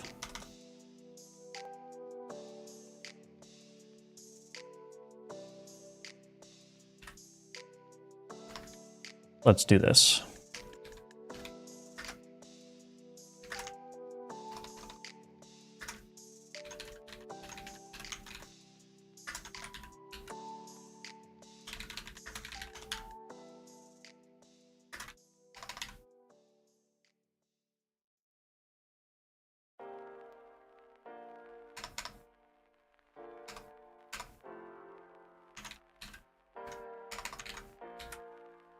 Public override void string or string get current bonus text format return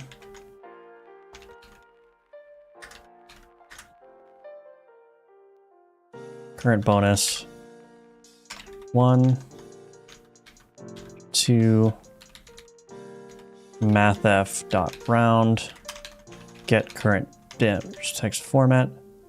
Let's do this. Var damage bonus is equal to get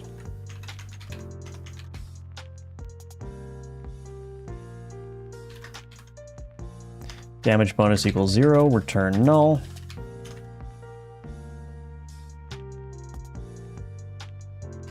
Damage bonus times 100. And then percent here.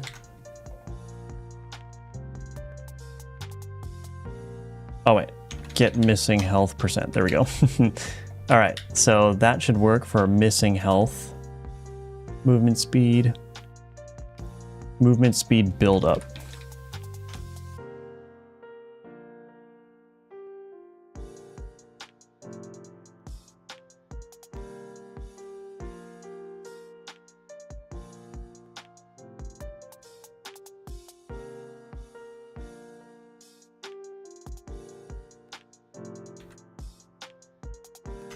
Private void get current, or let's see, get current speed percent. I'm just putting this stuff out into method so I can easily do this. Float. Current speed percent. Public override string. Get current bonus text format. Return.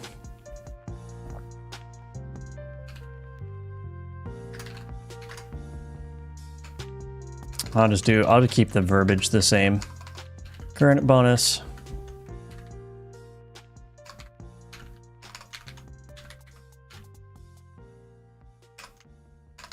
mathf.round. Get current speed percent.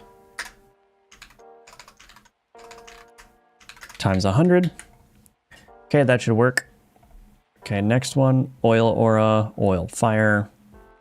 Bullets ricochet off of enemies, phantom gun. Enemies that die from damage poison, so damage over time. Slide, stamina is used as health. Thunderstorm, probably thunderstorm is the last one that I need to do.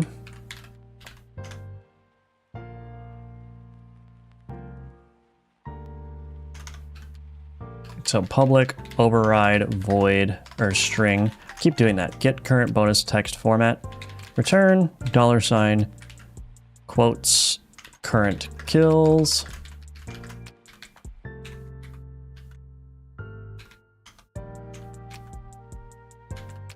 Okay, so let's test all these things. So lifesteal passive, we already did that one. Missing health damage passive, so let's go ahead and try that one. Hello, Dione. Hello, Turn RP, welcome to you both. Good to see you.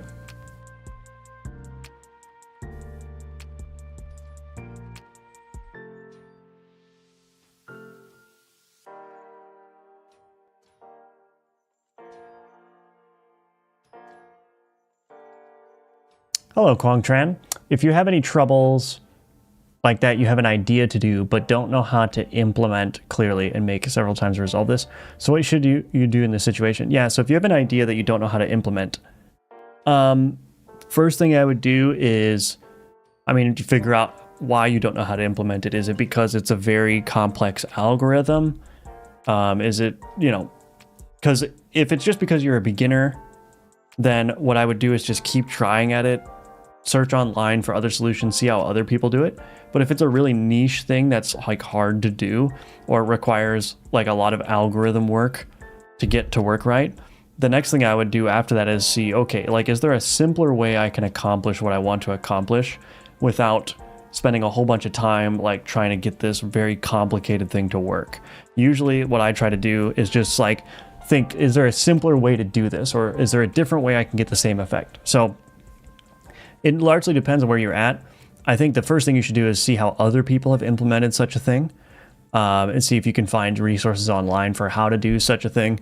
And if you can't, because what you're trying to do is very specific, then either, I don't know, keep trying or do like I said and try to come up with an easier way of doing the same thing. That's what I would say. Missing health damage passive. Add passive.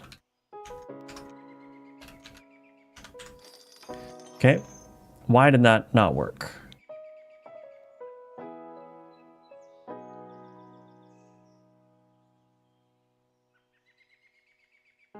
Oh, I guess this doesn't need to be there.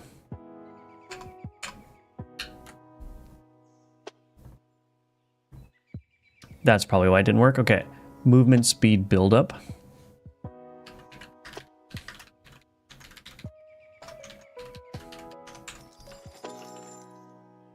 That needs to change. Movement speed buildup. Passive, that needs to have a % in it.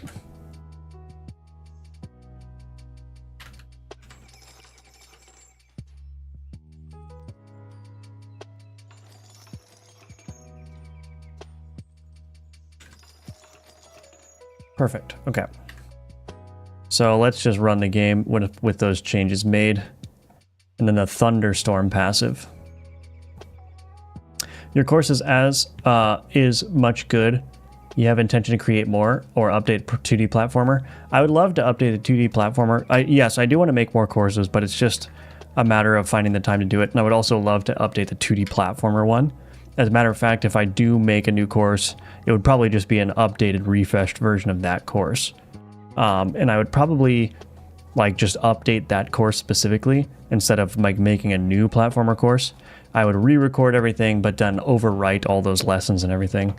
That's the tricky thing about that, though, is like what to do with all the Q&A. I don't know. There's something that I don't need to think about right now, but...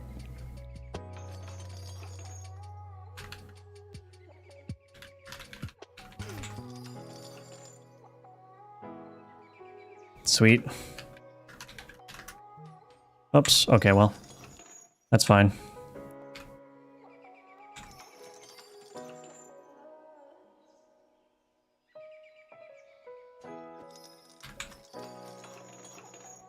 Cool.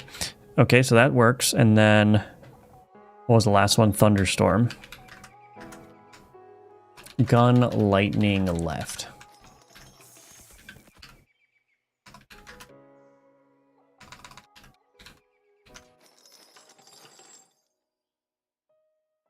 Okay.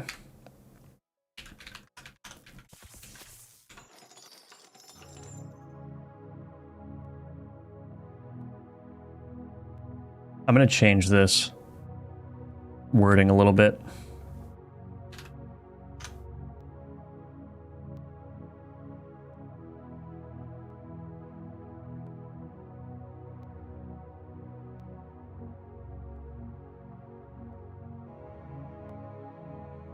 Okay, so yeah, what I'm going to do is Thunderstorm, after killing Shocked...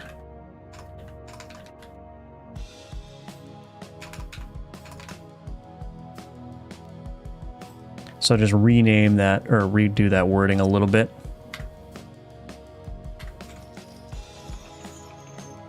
After killing 25 shocked enemies, create a thunderstorm, dealing 300% DPS of your weakest gun. Current kills 1. So yeah, so now we've got the current bonuses on the relevant passives, which is great. Because I knew that was going to be a problem that players are going to have. They're like, I don't know what my current bonus is for these different things, or I don't know how many enemies I've killed. So it's also a great thing for player confidence to know that these things are working too. Like, oh, I don't know if these are actually counting toward my kills, you know? So that was relatively simple to do, and it, I think, adds a lot of information for the player, so that was great. So add current bonus text to various passives.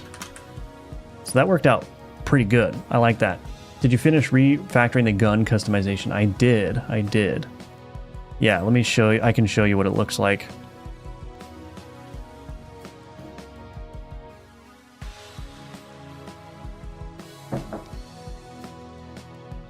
Also, I'm going to move this over. Boom.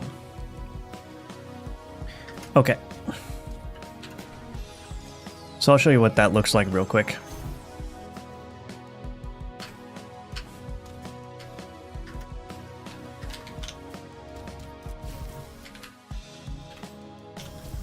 Okay, so here, I'm going to just take this imaginary friend. Got to take that one.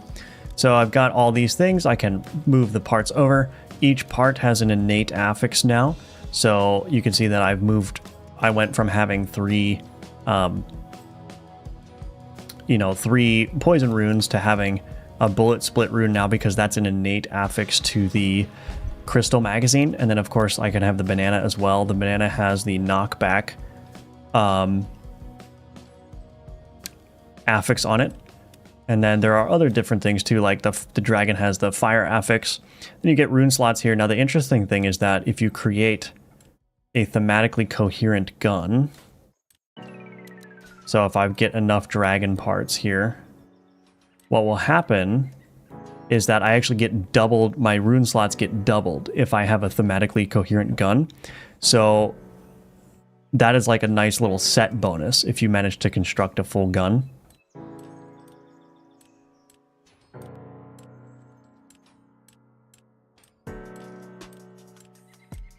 Where's the popcorn barrel? There it is. Boom.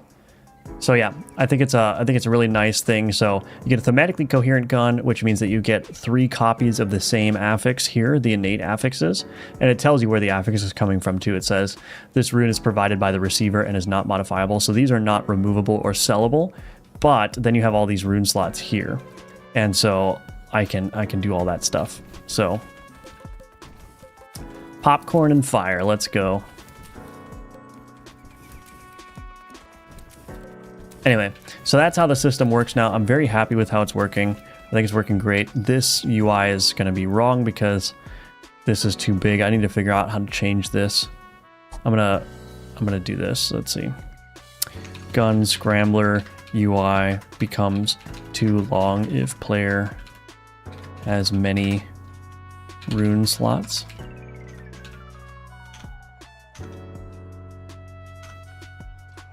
So I'll put that up there too. I got a lot of stuff to do. Oh my gosh, lots of work to do, but I'm probably going to leave these kinds of things for like the end of development. I'm going to be focused mainly on content development for now because I need to get that 3rd level done. But yeah, that's how it works. Thank you, Turn RP. Looks great. Thank you, Breckheck. I love this system so much. Thank you. Thank you. Yeah, set bonuses are cool. I need to find a way to indicate the set bonus to the player as well, because that's kind of like hidden information. Like I said, all this is like the really like icing stuff that needs to be done, but it's easy to get sidetracked and like, for me at least, to get sidetracked and work on a bunch of icing, like nice to have stuff, when the reality is like the content is not done for the game. So my main focus is going to be adding more passives, adding more affixes, adding the remaining enemies and bosses to the game, finishing that 3rd level, in other words. And then once all that's in place and I can do a bunch of play testing, that's when I'll focus on doing all the icing things and like adding the final touches and everything. So it's going well. It's going really well. There's a lot to do. It's a challenge to stay like singularly focused on doing what I need to do now, but that's how it goes. So anyway, that's going to be it for the stream today. Thank you all so much for being here and watching. I very much appreciate it. Thank you for all your suggestions and feedback. And again, if you want to support my work, you can check out the links in the description below. I've got Udemy courses available for sale. It would make a great last-minute Christmas gift for any nieces or nephews or sons or daughters that are interested in game development. So maybe consider purchasing that for them for Christmas or for yourself for Christmas. It's a great way to financially support me and also learn how to build a complete game in the Godot engine. Also, you can wishlist Gunforge, go to the Steam page there and play the demo as well. Follow me on x.com, sign up for my email list at firebelly.com, all of that great stuff. Thank you all so much for your support. Yeah, don't overwork myself. I am not. I'm having a good time. I'm not feeling burnt out or overworked at all. And I'm very much enjoying this full-time indie dev journey thanks to all of you. So I very much appreciate you, everyone. And if I don't stream tomorrow or Wednesday, it's because it's Christmas Eve and Christmas respectively. I hope you all have a good holiday, regardless if you celebrate or not. And I will probably be back at it Thursday and Friday. So yeah, enjoy your week, everyone. And thanks again. I will see you next time. Merry Christmas to you as well, Felipe. All right. Bye-bye, everyone.